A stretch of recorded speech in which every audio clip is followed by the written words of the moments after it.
അധിനിവേശ രാജ്യം പട്ടിണിക്കിട്ട് കൊല്ലുന്ന നമ്മുടെ ഫലസ്തീനികൾക്ക് വേണ്ടി ഭക്ഷ്യവസ്തുക്കൾ കുപ്പികളിൽ നിറച്ച് കടലിൽ എറിഞ്ഞു കൊടുക്കുകയാണ് ഈജിപ്തുകാർ. ഈ കുപ്പികൾ കടലിലൂടെ സഞ്ചരിച്ച് ഗസ തീരത്തെത്തുമെന്നാണ് ആ മനുഷ്യ സ്നേഹികളുടെ പ്രതീക്ഷ. From sea to sea a bottle for hope for Gaza എന്ന പേരിലാണ് ഭക്ഷ്യവസ്തുക്കൾ കടലിലിടുന്നത്. 1-2 ലിറ്ററിലുള്ള കുപ്പികളിൽ ധാന്യങ്ങളും അരിയും പരിപ്പും മറ്റ് ഡ്രൈ ഫ്രൂട്ട്സുമാണ് നിറയ്ക്കുന്നത്. അള്ളാഹുവിൽ ഭരമേൽപ്പിച്ച് അള്ളാഹുവിന്റെ നാമം ചൊല്ലി അവർ കടലിലേക്ക് എറിയുകയാണ്. പോർട്ട് സെയ്ദിൽ നിന്നോ ദമിയത്രയിൽ നിന്നോ ക്യാനുകൾ കടലിലിട്ടാൽ ഏകദേശം 72-90 മണിക്കൂറിനുള്ളിൽ അവ ഗസയിൽ എത്തുമെന്നാണ് വിലയിരുത്തുന്നത്.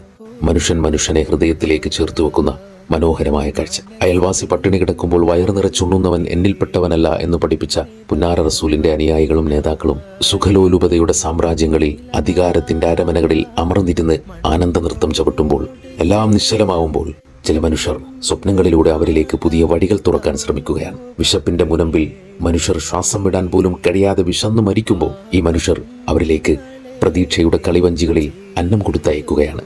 ഒരിക്കൽ ഇതേ ഈജിപ്തിൽ നിന്ന് ഒരുമ്മ നൈലിന്റെ ഒഴുകുന്ന ഓളങ്ങളിലേക്ക് ഒരു കുഞ്ഞു പൈതലിനെ പെട്ടിയിലാക്കി ഒഴുക്കി വിട്ടിരുന്നുവല്ലോ.